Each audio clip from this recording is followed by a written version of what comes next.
Welcome to 69 TV news కి స్వాగతం. నేను రాణి. ముందుగా హెడ్లైన్స్ చూద్దాం.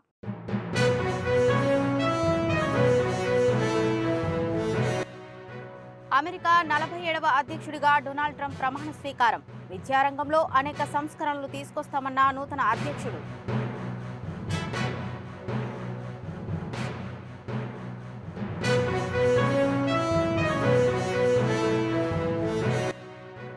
జ్యూరిచ్ కు చేరుకున్న తెలంగాణ రైజింగ్ ప్రతినిధి బృందం. సీఎం రేవంత్ రెడ్డికి ఘన స్వాగతం పలికిన ప్రవాస తెలంగాణ వాసులు.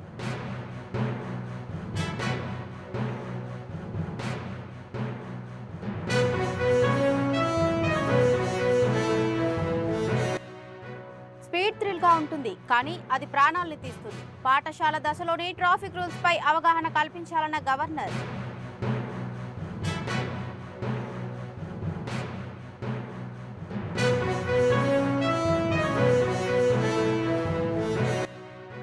తెలంగాణలో బీజేపీ ఉనికి కోల్పోతుందని కాంగ్రెస్ పై ఎదురుదాడి. కిషన్ రెడ్డి, ఈటల రాజేందర్ పై మండిపడ్డ అద్దంకి దయాకర్.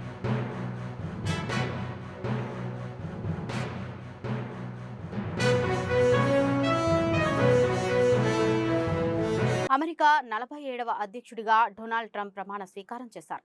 అనంతరం ట్రంప్ ప్రసంగిస్తూ అమెరికాకు స్వర్ణయుగం ప్రారంభమైందన్నారు.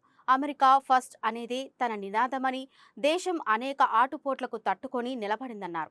అమెరికాలో నేటి నుంచి స్వర్ణయుగం మొదలైందని, ఇక నుంచి అమెరికా ప్రపంచ దేశాల గౌరవాన్ని పొందుతుందని అన్నారు. విద్యారంగంలో అనేక సంస్కరణలు తీసుకొస్తామని చెప్పారు. శాంతి భద్రతల విషయంలో మరింత కఠినంగా వ్యవహరిస్తామని ట్రంప్ తెలిపారు. And we will pursue our manifest destiny into the stars, launching American astronauts to plant the stars and stripes on the planet Mars. ముఖ్యమంత్రి రేవంత్ రెడ్డి సారథ్యంలో తెలంగాణ రైజింగ్ ప్రతినిధి బృందం స్విట్జర్లాండ్లోని జ్యూరిచ్కు చేరుకుంది. దావోస్లో వరల్డ్ ఎకనామిక్ ఫోరం వార్షిక సదస్సులో పాల్గొనేందుకు వెళ్లిన ముఖ్యమంత్రి బృందానికి జ్యూరిచ్ ఎయిర్పోర్టులో ప్రవాస తెలంగాణ వాసులు ఘన స్వాగతం పలికారు. సీఎం రేవంత్ రెడ్డి వెంట రాష్ట్ర ఐటీ పరిశ్రమల శాఖ మంత్రి శ్రీధర్ బాబుతో పాటు పరిశ్రమల శాఖ ఉన్నతాధికారులు ఉన్నారు. దావోస్ పర్యటనకు వెళ్లిన ఏపీ సీఎం చంద్రబాబు సారథ్యంలోని ప్రతినిధి బృందం కూడా అదే సమయంలో అక్కడికి చేరుకుంది. జ్యూరిచ్ ఎయిర్పోర్టులో కలుసుకున్న తెలుగు రాష్ట్రాల సీఎంలు, మంత్రులందరూ కాసేపు ముచ్చటించుకున్నారు. రెండు రాష్ట్రాల బృందాలు ఫోటోలు దిగారు.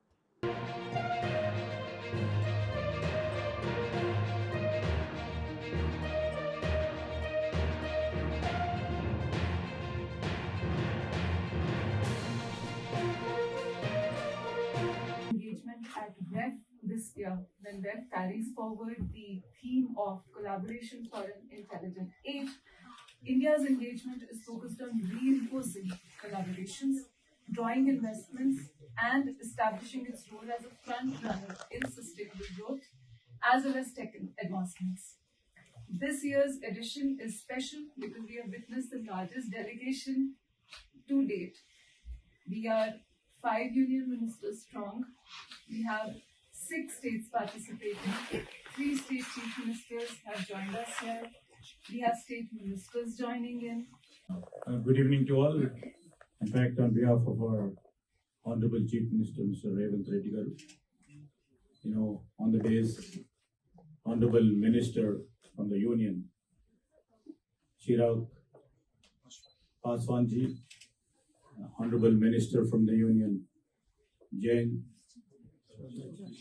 Chaudhary ji, and we can't forget the Minister from Kerala, Pantwad Rajiv ji, and the Chief Secretary and dignitaries of the days and friends of the media.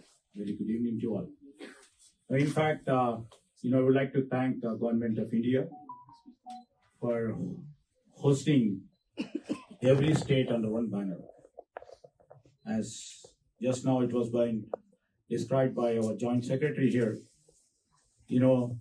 it's a federal nation. Speed thrill గా ఉంటుంది, కానీ అది ప్రాణాల్ని తీస్తుంది. యువత దీన్ని పరిగణలోకి తీసుకోవాలన్నారు తెలంగాణ గవర్నర్ జిష్ణుదేవ్ వర్మ. చిన్న చిన్న రూల్స్ పాటిస్తే అద్భుత విజయాలు సాధించవచ్చు అన్నారు. పాఠశాల దశలోనే ట్రాఫిక్ రూల్స్ పై అవగాహన ముఖ్యమని, తెలంగాణలో అవేర్నెస్ పార్కులు ఏర్పాటు చేయడం బాగుందన్నారు. విద్యార్థి దశ నేర్చుకునే దశ అని, ఈ దశలోని సాంకేతిక, సామాజిక, ఆర్థిక అంశాలపై అవగాహన చేసుకోవాలన్నారు గవర్నర్ జిష్ణుదేవ్ వర్మ. వేరే గెస్ట్లు అందరూ వచ్చి మన ట్రాన్స్పోర్ట్ సేఫ్టీ అవేర్నెస్ పార్క్ అనేది ఓపెన్ చేయడం జరిగింది. Transport safety awareness park only Delhi public school Nacharam students కి కాదు, ప్రతి గవర్నమెంట్ స్కూల్ స్టూడెంట్ అలాగే ప్రైవేట్ స్కూల్ స్టూడెంట్ కూడా ఇది ఫస్ట్ ఇన్ తెలంగాణ కాబట్టి ఇక్కడికి అందరూ బస్సులు మేము కావాలంటే మేము ప్రొవైడ్ చేస్తాం, మీరన్నా బస్సెస్ తీసుకొని వచ్చి ప్రతి స్టూడెంట్ ఇవాళ ప్రతి సంవత్సరం 1,20,000 మంది స్టూడెంట్స్ బైక్లలో కానీ కార్లలో కానీ యాక్సిడెంట్స్ చనిపోవడం జరుగుతుంది. గత 10 ఏళ్ల బీఆర్ఎస్ ప్రభుత్వ పాలనలో రేషన్ కార్డుల జారీలో నిర్లక్ష్యం జరిగిందని, ఇప్పుడు ప్రజాపాలనలో అర్హులైన ప్రతి ఒక్కరికి రేషన్ కార్డు మంజూరు చేస్తామని, గతంలో దరఖాస్తు చేసుకున్న లబ్ధిదారులు ఎవరూ మళ్లీ దరఖాస్తు చేసుకోవాల్సిన అవసరం లేదంటున్న ప్రభుత్వ విప్ రామచందర్ నాయక్తో మా ప్రతినిధి భవిత ఫేస్ టు ఫేస్. వచ్చే 26 నుంచి కాంగ్రెస్ ప్రభుత్వం మరిన్ని పథకాలను అమల్లోకి తేనుంది.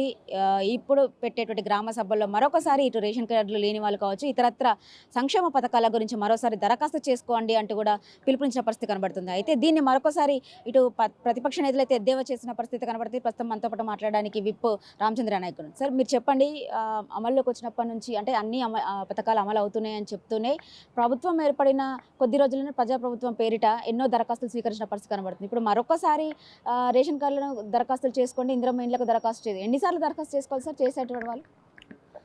ప్రజాపాలన మొదటి విడతలో ఇచ్చిన అప్లికేషన్లు, అదేవిధంగా బీసీ కులగణన కార్యక్రమంలో ఇచ్చిన అప్లికేషన్లు కాకుండా ఇంకా రాని వాళ్ళు ఎవరైనా లబ్ధిదారులు మిస్ అయిన వారు ఉంటే అప్లికేషన్ పెట్టుకోమని చెప్తున్నాం. కానీ మళ్ళీ అప్లికేషన్ పెట్టుకోమని ప్రభుత్వం ఎప్పుడు చెప్పలే. అదేవిధంగా ఇంకెవరైనా సుదూర ప్రాంతాల నుండి రాలేక, లేదంటే ఎక్కడైనా డేటా ఎంట్రీలో ఏదైనా మిస్టేక్స్ వల్ల ఎంట్రీ కాని వాళ్ళు ఉంటే మళ్ళీ అప్లికేషన్ పెట్టుకోమని చెప్తున్నామని ప్రజలకు వేడుకుంటున్నాం. అంటే మీరు గతంలో ప్రజాపాలన దరఖాస్తులు స్వీకరించినప్పుడు చాలామంది మీకు అందులో ఉన్నటువంటి వాళ్ళు ఇటు ఇందిరమ్మ ఇళ్లతో పాటు రేషన్ కార్డుల ప్రక్రియకు సంబంధించి వాళ్ళు దరఖాస్తు పెట్టుకునే పరిస్థితి కనబడుతుంది. కానీ ఇప్పటికీ అమలైన పథకాలు ప్రతి ఒక్కటి కూడా రేషన్ కార్డుతో మీరు లింక్ పెట్టిన పరిస్థితి కనబడుతుంది. ఒకవైపు ఇప్పటికే చాలా పథకాలు అమల్లోకి వచ్చినాయని చెప్పేసి ప్రతిసారి మీరు చెప్తున్నారు, ఇటు గ్యాస్తో పాటు ఉచిత విద్యుత్ కావచ్చు, ఇంక ఇతరత్ర కావచ్చు. కానీ రేషన్ కార్డు లేని వాళ్ళే చాలామంది అనర్హులుగా మిగిలిపోతున్నారు. మీరు ఒకవైపు అయితే అన్ని పథకాలు 100% హామీలు అమలు అవునాయి అని ఎట్లా చూడాలి సార్ దీన్ని? గత 10 సంవత్సరాల్లో టీఆర్ఎస్ ప్రభుత్వం వారు ప్రజా సంక్షేమ పథకాలని నిర్లక్ష్యం చేశారు కాబట్టి గ్రామాల్లో రేషన్ కార్డుల డిమాండ్ కావచ్చు, పెన్షన్ల డిమాండ్ కావచ్చు, డబుల్ బెడ్రూమ్ ఇందిరమ్మ ఇండ్ల డిమాండ్ కావచ్చు చాలా తీవ్రంగా ఉంది. వారు ప్రతి సంవత్సరం కేంద్రం నుంచి వచ్చిన నిధుల్ని సద్వినియోగం చేసుకుంటూ ప్రజలకు ఎప్పటికప్పుడు పథకాలు ఇచ్చి ఉంటే ఇంత రిక్వైర్మెంట్ ఇంత పెద్ద మొత్తంలో ఉండకపోయేది. ఈరోజు కాంగ్రెస్ ప్రభుత్వం మరి 10 సంవత్సరాల గ్యాప్ తర్వాత కాంగ్రెస్ ప్రభుత్వం ఈ అవకాశాన్ని ప్రజలకు ఇస్తున్నారు కాబట్టి డిమాండ్ వాస్తవంగా చాలా ఎక్కువ ఉంది. ఇప్పుడు ఒక మండలంలో 11,000 ఇండ్లు ఎగ్జిస్టింగ్ కుటుంబాలు అయితే ఇంకా 11,000 ఇండ్ల డిమాండ్ ఉంది. అంటే చూడండి, దాదాపు ఉన్న మండలంలో ఉన్న కుటుంబాలే 11,000 అయితే మళ్ళీ ఇంకా అదనంగా 11,000 డిమాండ్ అంటే దాదాపు ఒక్కొక్క ఇంట్లో మరి కొడుకులు పెద్దగా అయ్యి పెళ్ళిళ్ళు చేసుకొని పిల్లలు అయ్యారు, వాళ్ళు వేరుపడ్డరు, వాళ్ళు కూడా ఇల్లు కావాలని, రేషన్ కార్డులు కావాలని డిమాండ్ అయితే ఉంది. వాస్తవంగా ఏదేమైనా బిలో పావర్టీ లైన్ అంటే 1,00,000 ఆదాయం కంటే, సంవత్సర ఆదాయం కంటే తక్కువ ఉన్నవారు, మరి తడి పొలం 1.5 ఎకరం కంటే తక్కువ ఉన్నవారు, పొలం కుష్కి 7 ఎకరాల కంటే తక్కువ ఉన్నవారు బిలో పావర్టీ లైన్ కింద గత ప్రభుత్వమే ఒక నిర్ధారణ చేసింది. సో ఆ లైన్లోనే ఆ నామ్స్ ప్రకారమే ఇప్పుడు రేషన్ కార్డులు కానీ ఇందిరమ్మ ఇండ్లు కానీ మేము ఇవ్వబోతున్నాం. ముఖ్యంగా యంగ్ వితంతు మహిళలకు, అదేవిధంగా వికలాంగులకు, మట్టి గోడలతోని ఇండ్లున్న మరి లబ్ధిదారులకు మొదటి ప్రాధాన్యత ఇస్తూ బిలో పావర్టీ లైన్ బీపీఎల్ లోపు ఉన్న ప్రతి కుటుంబానికి రేషన్ కార్డు ఇచ్చే మంచి కార్యక్రమం కాంగ్రెస్ ప్రభుత్వం తీసుకుంది. అంటే ఇప్పుడు మీరు అన్నట్టుగా గత 10 ఏళ్లలో ప్రజలను విస్మరించింది కాబట్టి ఇలాంటి పరిస్థితి ఏర్పడింది అంటారు. అంటే గత 10 ఏళ్ల నుంచి ఒకవైపు వాళ్ళు రేషన్ కార్డులు ఇచ్చినామని చెప్తున్నారు, ఇప్పటికీ చాలా మంది లక్షల మంది రేషన్ కార్డుల కోసం అప్లై చేసుకున్నటువంటి వాళ్ళు ఉన్నారు. ఇలాంటి సందర్భంలో మీరు ఇచ్చేటువంటి హామీలన్నీ కూడా రేషన్ కార్డుతో లింక్ పెట్టడం అనేది ఎంతవరకు కరెక్ట్ అంటారు? ఇప్పుడు ప్రజలకు వాస్తవాలు తెలుసు. ప్రజలు వాళ్ళు ఇచ్చిరా లేదనేది ప్రజలే దానికి సాక్ష్యం, నిలువెత్తు సాక్ష్యం. అప్పుడు నిజంగా ప్రతి సంవత్సరం రేషన్ కార్డులు ఇచ్చి ఉంటే ఈరోజు మరి వేల సంఖ్యల్లో ఈరోజు డిమాండ్ ఉండకపోయేది. వాస్తవంగా బీపీఎల్ తెల్ల రేషన్ కార్డు అనేది బిలో పావర్టీ లైన్ ప్రజలకు మాత్రమే, నిరుపేద కుటుంబాలకు మాత్రమే లబ్ధి చెందాల. కాబట్టి ఉన్న రేషన్ కార్డులను ఉంచుతూనే, మేము ఎవరిది తీసేయట్లేదు, ఉన్న రేషన్ కార్డులు ఉంచుతూనే ఆర్థిక వ్యవస్థ ఆధారితంగా గత ప్రభుత్వం తీసుకునే నిర్ణయాలకు కట్టుబడి మేము రేషన్ కార్డులు ఇవ్వబోతున్నాం. కేవలం రేషన్ కార్డులు ఇచ్చుడే కాదు, రేషన్ కిరాణా షాపుల ద్వారా సన్న బియ్యాన్ని అందిస్తూ ఇంకో 2-3 రకాల కిరాణా సామాన్లు కూడా ఇవ్వాలనేది మా ప్రభుత్వ సంకల్పం. కాబట్టి తప్పకుండా ప్రతి పేద కుటుంబాన్ని ఆదుకునే విధంగా ఈ 4 సంవత్సరాల్లో నియోజకవర్గానికి 13,000 ఇండ్లు, అదేవిధంగా రేషన్ కార్డులు కూడా అన్నీ అందిస్తాం. అంటే ఇప్పుడు మీరు అన్నట్టుగా బీసీ కులగణన స్టార్ట్ చేశారు. కులగణనకు సంబంధించినటువంటి వాళ్ళు సర్వేకి వెళ్ళినప్పుడు ప్రతి ఇంట్లో మీకు రేషన్ కార్డు ఉందా అని ఒక క్వశ్చన్ అడిగారు తప్ప ఎంతమందికి రేషన్ కార్డు అంటే అప్లికబుల్గా లేదు. అంటే గతంలో మనం ఇచ్చుకున్నప్పుడు కొంతమంది పెళ్ళిళ్ళు కాలేదు, పెళ్ళిళ్ళైన వాళ్ళు, పిల్లలు పుట్టిన వాళ్ళు చాలామంది ఉన్నారు. అయితే ఇప్పుడు జరిగేటువంటి రేషన్ కార్డుల ప్రక్రియ అనమాట ఒక్క ఇంట్లోనే దాదాపు 4 రేషన్ కార్డులు అవసరమయ్యే పరిస్థితి కూడా ఉంది. ఎందుకంటే 3 పిల్లలు ఉంటే 3 సపరేట్ ఫ్యామిలీస్ పెట్టడం, ఇవన్నీ కూడా ఎక్కువ రేషన్ కార్డులతో. అంటే ఇప్పుడు వచ్చేటువంటి దరఖాస్తులు పెట్టుకున్న వాళ్ళకి ఒక డైనమా క్వశ్చన్ అనేది ఉండిపోయింది. ఎందుకంటే రేషన్ కార్డు ఉందా అంటే ఉంది అని చెప్తున్నారు, కానీ ఆ కులగణన ఆధారంగా రేషన్ కార్డుల ప్రక్రియనే కొనసాగుతుందనే ఒక క్వశ్చన్ అనేది ప్రతి ఒక్కరిలో ఉండిపోయింది. దీన్ని ఎట్లా చూడాలంటే మళ్ళీ ప్రతి ఒక్కరు అప్లై చేసుకోవాలి. రాష్ట్రంలో ప్రభుత్వానికి వచ్చిన నివేదిక ప్రకారంగా 40 లక్షల మందికి కుటుంబాలకు రేషన్ కార్డుల ఆవశ్యకత ఉంది. అందులో గతంలో ఉన్న రేషన్ కార్డులోనే కొత్తగా వచ్చిన కోడలను అల్లున్నో చేర్చాలనుకుంటే చేర్చే కార్యక్రమం కూడా ఉంది. అదేవిధంగా వేర్పడ్డ కొడుకులకు కానీ కోడళ్ళకు కానీ అదనంగా రేషన్ కార్డు కావాలంటే కూడా ఇవ్వబోతున్నాం. అందులో ఎలాంటి సందేహాలు లేవు. మరి ప్రతిపక్షాలు రాద్ధాంతం చేస్తుందని ప్రజలు నమ్మకండి, నమ్మాల్సిన అవసరం లేదు. ప్రతి ఒక్కరికి మీకున్న మరి ఇన్కమ్ అంటే ఎలిజిబిలిటీ కానీ, అదేవిధంగా ఆదాయం దాని బేస్ మీదనే బీపీఎల్ మరి నిరుపేద కుటుంబాలని రేషన్ కార్డు ప్రతి ఒక్కరికి ఇచ్చే కార్యక్రమం ఉంది. కాబట్టి ఎవరైనా టెక్నికల్గా మిస్ అయినా మళ్ళీ అప్లై చేసుకోండి. అందరికీ రేషన్ కార్డు అందించే కార్యక్రమం ప్రభుత్వం తీసుకుంది. కాబట్టి తప్పకుండా అందరికీ ఇది ఒక నిరంతర ప్రక్రియ. ఈరోజు ఉన్నవారు రేపు మార్చుకోవచ్చు, దాంట్లో ఏదైనా మార్పులు చేర్పులు చేసుకోవచ్చు, లేని వాళ్ళు కొత్తగా పొందవచ్చు. ఇది మొత్తానికి రేషన్ కార్డులకు సంబంధించి కావచ్చు ఎలాంటి నిబంధనలు కూడా అవసరం లేదు. ఖచ్చితంగా ప్రతి ఒక్కరు కూడా అర్హులైనటువంటి వాళ్ళు ప్రతి ఒక్కరు కూడా రేషన్ కార్డుకి అప్లై చేసుకోవచ్చు. ప్రతి ఒక్కరు కూడా ప్రభుత్వం రేషన్ కార్డులు ఇవ్వడానికి సిద్ధంగా ఉందని చెప్పేసి విప్ రామచంద్ర నాయక్ చెప్పిన ప్రశ్న. కెమెరా పర్సన్ శ్రీకాంత్, భవిత 69 టీవీ హైదరాబాద్. తెలంగాణలో బీజేపీ ఉనికి కోల్పోతుందని ఆ పార్టీ నేతలు కిషన్ రెడ్డి, ఈటెల రాజేందర్ కాంగ్రెస్ నేతలపై అసత్య ఆరోపణలు చేస్తున్నారని టీపీసీసీ ప్రధాన కార్యదర్శి అద్దంకి దయాకర్ ఆరోపించారు. బట్టి విక్రమార్క ఆయన కుటుంబాన్ని లక్ష్యంగా ఈటెల రాజేందర్ మాట్లాడుతుండని మండిపడ్డారు. రాహుల్ గాంధీ నవంబర్ 2023 నుండి ఈ నెల 26 వరకు రాజ్యాంగ విజయోత్సవ యాత్ర చేస్తుంటే తట్టుకోలేకపోతున్నారని ఆయన విమర్శించారు. అటు రాహుల్ గాంధీ గారు నవంబర్ 26 నుంచి జనవరి 26 వరకు రాజ్యాంగ విజయయాత్రల్ని అన్ని రాష్ట్రాల్లో చేయాలని పార్టీ నిర్ణయం తీసుకొని తను కూడా ప్రత్యేకంగా పాల్గొంటున్న వైనం చూసిన తర్వాతనే తన మీద కూడా కేసులు పెడుతున్నారు. రాజ్యాంగాన్ని ఆయన పట్టించుకోవట్లేదని, అసలు దేశాన్ని పట్టించుకోవట్లేదని చెప్పి ఇలా అసోంలో కేసు పెట్టిన పరిస్థితి ఉన్నది. కాబట్టి బీజేపీ యాక్టివ్ రాష్ట్రంలో అవ్వడమైనా, అటు ఆంధ్రప్రదేశ్లో అవ్వడమైనా, ఇటు ఇండియాలో అవ్వడమైనా వాళ్ళ యొక్క వ్యూహం స్పష్టమవుతున్నది. ఇటు సౌత్లో బలపడడానికేమో అన్ని రకాల ప్రయత్నాలు చేస్తున్నారు. అటు నార్త్లో నిలుపుకోవాలంటే బడుగు బలహీన వర్గాలు రాజ్యాంగ అమలును కోరుకుంటారు. కాబట్టి రాజ్యాంగానికి మేము వ్యతిరేకమని పోయిందనే ఉద్దేశంతో దాన్ని కప్పిపుచ్చే ప్రయత్నం చేస్తారు. ఇటువైపు ఇక్కడ కిషన్ రెడ్డి గారి నుంచి మొదలు పెడితే కింది స్థాయి నాయకుల వరకు కాంగ్రెస్ను లక్ష్యంగా చేసుకొని మీరు చేస్తున్న స్టేట్మెంట్స్ ఏవైతే ఉన్నాయో అవన్నీ కేవలం మీ రాజకీయ అస్తిత్వాన్ని నిలుపుకోవడానికి తప్పితే మరొకటి కాదు. మిమ్మల్ని ఎవరు నమ్మరు. రేపు బీజేపీ పూర్తి స్థాయిలో భూస్థాపితమయ్యే రోజు భవిష్యత్తులో ఉంది. కాబట్టి కాంగ్రెస్ ముక్త భారత్ అని చెప్పి ముందుకు పోయి ఇలా మీరేం కోల్పోయినరో మీకు అర్థమయ్యే రోజు భవిష్యత్తులో ఉన్నది. ఇప్పుడు చావు తప్పు కళ్ళు లొట్టబోయినట్టుగా గెలిచిండ్రు. భవిష్యత్తులో ఏ విధంగా ప్రజలు తీర్పిస్తారో మీకు తెలుస్తుంది. ఒకవైపు ఏమో బీజేపీ బీఆర్ఎస్తో పోరాడినట్టు కనబడ్డది గతంలో. కానీ ఎప్పటికైనా బీజేపీ బీఆర్ఎస్ కలిసి వచ్చే ప్రత్యర్థులే మాకు. మీరిద్దరు కలిసే వస్తారు. బీజేపీ బీఆర్ఎస్ ఎప్పటికైనా ఒకటే అనే అంశం మాకు నిరంతరం తెలుసు. ఎందుకంటే మీ ఎత్తుగడల్లో అవి కనబడుతున్నాయి. మీ యొక్క ఆలోచనలు అవి కనబడుతున్నాయి. ఏ విధంగా ఒక్క ఎంపీ సీట్ రాకుండా బీఆర్ఎస్ నష్టపోయి బీజేపీకి ఇచ్చిందో, రేపు బీఆర్ఎస్ బలహీన పరిస్థితుల్లో బీజేపీతో కలుపుకొని వస్తారనే అంశంలో మాకేం పెద్ద తేడాలు ఏం లేవు, అవి ఊహిస్తున్నది. కానీ మీరు వేరు వాళ్ళు వేరు అన్నట్టుగా నమ్మబలుకుతూ మీరేదో ప్రభుత్వం మీద మీరు పోరాడుతున్నట్టు వాళ్ళు పోరాడుతున్నట్టు, కానీ అంతర్గతంగా ఏ విధంగా మీరు కలిసిపోయి ఉన్నారనే ఆ విషయం భవిష్యత్తులో కూడా జనానికి స్పష్టమయ్యే రోజులు ఇంకెంతో దూరం లేదు. కాబట్టి మీరు భట్టి గారి మీద విమర్శలో, ముఖ్యమంత్రి గారి మీద విమర్శలో, మంత్రివర్గం మీద విమర్శలో, ప్రభుత్వం మీద విమర్శలో, ఇవి ఏవి చేసినా మిమ్మల్ని ఎవరు పట్టించుకోరు.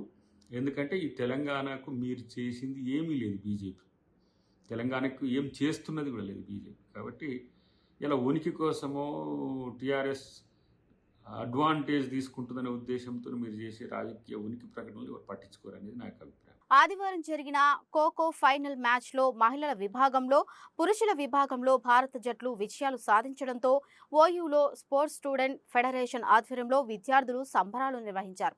ఓయూ ఆర్ట్స్ కళాశాల వద్ద స్వీట్స్ పంచుకొని తమ ఆనందాన్ని వ్యక్తం చేశారు. ఈ సందర్భంగా విద్యార్థులు మాట్లాడుతూ ఈ విజయం దేశ క్రీడాకారులకు స్ఫూర్తిని ఇస్తుందన్నారు. పురుషులు, మహిళల జట్లను ఈ సందర్భంగా వారు అభినందించారు. నమస్కారం. గత కొద్ది రోజుల నుంచి 13వ తారీఖు నుంచి 19వ తారీఖు వరకు ఖోఖో వరల్డ్ కప్ జరగడం, మన భారతదేశంలో జరగడం చాలా గర్వకారణం.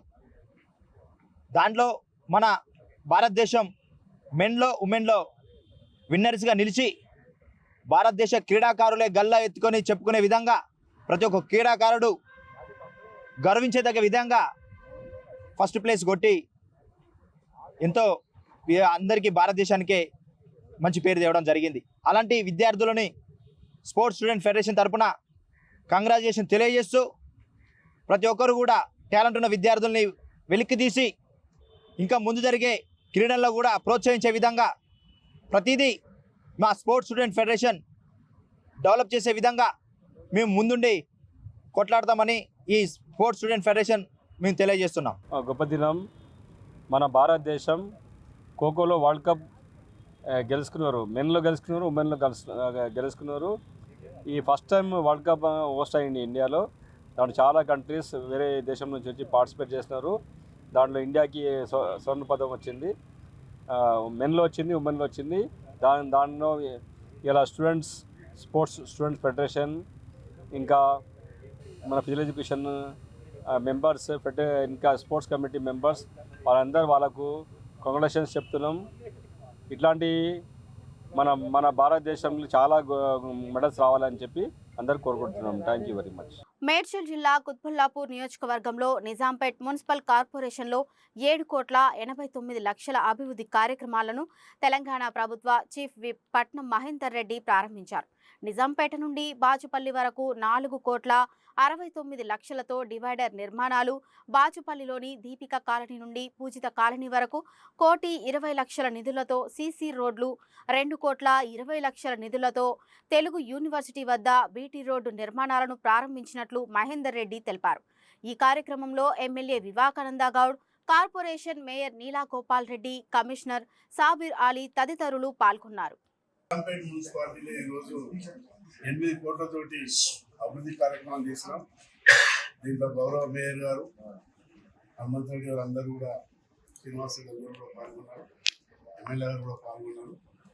మరి మున్సిపాలిటీ పరిధిలో అయితే రంగారెడ్డి జిల్లాలో ఉన్నటువంటి మున్సిపాలిటీ ఏవైతున్నాయో మరి ఏదైతే పెద్ద ఎత్తున గౌరవ ముఖ్యమంత్రి గారు ఫండ్స్ కూడా రిలీజ్ చేసినారు. స్టాంప్స్కి సంబంధించినటువంటి ఏదైతే అమౌంట్ ఉన్నదో రిజిస్ట్రేషన్కి సంబంధించిన అమౌంట్ అన్ని కూడా రిలీజ్ చేయడంతో గతంలో కూడా ఎప్పుడు కూడా రాలేదు, పెద్ద ఎత్తున మరి అమౌంట్ అంతా రిలీజ్ చేసినారు. దాని ద్వారా మున్సిపాలిటీలో ఉన్నటువంటి అన్ని ప్రాంతాలు కూడా ఉమ్మడి రంగారెడ్డి జిల్లా అన్ని మున్సిపాలిటీ పెద్ద ఎత్తున నిధులు వచ్చినాయి. ఇక్కడ కూడా 169 కోట్లు వచ్చింది. ఆ 169 కోట్లు కూడా ప్లాన్ చేసినారు కమిషనర్ గారు, మేయర్ గారు, కార్పొరేటర్ అంతా కూర్చొని మరి దాన్ని కూడా డెవలప్మెంట్లో తీసుకుపోతారు.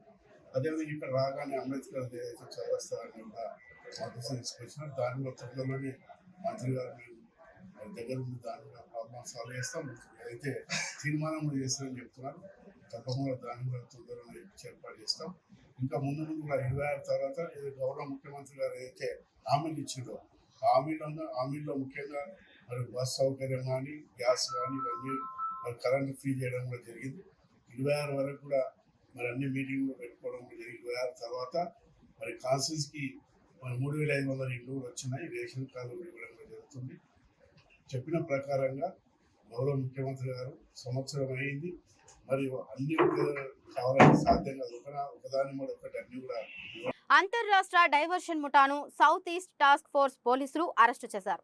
ఏటీఎంకు వచ్చిన వృద్ధులను దృష్టి మళ్లించి ఏటీఎం కార్డ్స్ కొట్టేస్తూ చోరీలకు పాల్పడుతున్న ముఠా గుట్టురట్టు చేశారు. వారి వద్ద నుండి వివిధ బ్యాంకులకు సంబంధించిన ఏటీఎం కార్డ్స్ 7,50,000 నగదు స్వాధీనం చేసుకున్నారు.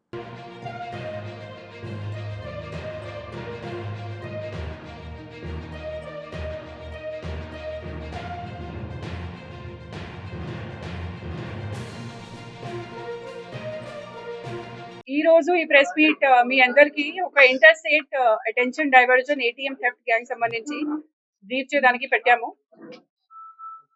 Commissioners task force along with south zone Falaknuma and Bahadurpura police ఒక ఇంటర్ స్టేట్ గ్యాంగ్ కి పట్టుకున్నారు. ఈ గ్యాంగ్ మొత్తం ఇండియాలో యాక్టివ్ ఉంది. దాంట్లో మెయిన్లీ తెలంగాణ, ఆంధ్ర, ఒడిశా అండ్ కర్ణాటకలో వాళ్ళు ఒఫెన్స్ కమిట్ చేస్తున్నారు. ఇప్పటి వరకు 3 మందికి పట్టుకున్నారు. దాంట్లో main offender Vakeel Ali from Haryana, Furman from UP and Uber Arif from Hyderabad. వాళ్ళు అందరూ ఇప్పటి వరకు 18 కేసెస్ లో ఇన్వాల్వ్ అయ్యారు. ఫస్ట్ ఈ మన జ్యూరిస్డిక్షన్ లో ఈ ఒఫెన్స్ బహదూర్పురాలో 22 డిసెంబర్ రిపోర్ట్ అయింది. దాంట్లో ఉన్న కంప్లైనెంట్ శ్రీమతి అతికియా ఖాన్, ఆమె ఒక ఏటీఎం లో వెళ్తే ఫస్ట్ ఈ నోటీస్ వాళ్ళు ఏటీఎంస్ తీసుకోవడానికి ట్రై చేశారు. అప్పుడు ఆమె అబ్జెక్ట్ చేస్తే ఆమె పిన్ నోటీస్ చేసి ఒక డూప్లికేట్ ఏటీఎం తో ఎక్స్చేంజ్ చేశారు. తర్వాత ఇంట్లో వచ్చినప్పుడు ఆమెకు విత్డ్రావల్ మెసేజెస్ వచ్చినాయి. టోటల్ అమౌంట్ 2 lakhs వేరే ఏటీఎంస్ నుంచి విత్డ్రా చేసి వాళ్ళు అందరూ అక్యూజ్ దాంట్లో ఈ ఒఫెన్స్ లో Vakeel Ali and Islam involve అయి ఈ ఒఫెన్స్ కమిట్ చేశారు. Task force teams and local police teams వాళ్ళకు ఫాలో చేస్తే సీసీటీవీ అవి అని చెక్ చేస్తే వాళ్ళకు మైసూర్ నుంచి పట్టుకొని ఈ వకీల్ అలీ అండ్ ఇస్లాం దొరికారు. తర్వాత వాళ్ళకు మళ్ళీ ఇంటరోగేట్ చేస్తే Ubed Arif who supplied them vehicle and Gullu Uttar Pradesh నుంచి నేటివ్ ఉన్నారు అతను, and along with total cash of 7,60,000 seize చేయడం జరిగింది. బులెటిన్ ముగించే ముందు హెడ్లైన్స్ మరోసారి చూద్దాం.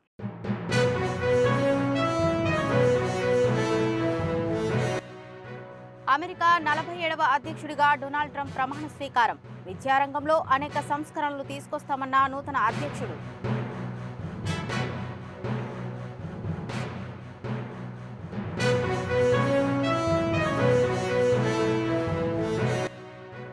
జ్యూరిచ్కు చేరుకున్న తెలంగాణ రైజింగ్ ప్రతినిధి బృందం. సీఎం రేవంత్ రెడ్డికి ఘన స్వాగతం పలికిన ప్రవాస తెలంగాణ వాసులు.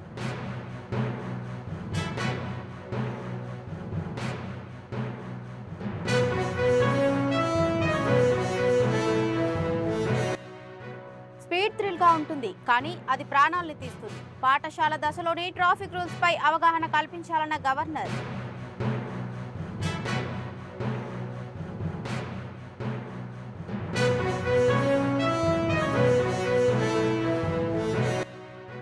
తెలంగాణలో బీజేపీ ఉనికి కోల్పోతుందని కాంగ్రెస్ పై ఎదురుదాడి. కిషన్ రెడ్డి, ఈటల రాజేందర్ పై మండిపడ్డ అద్దంకి దయాకర్.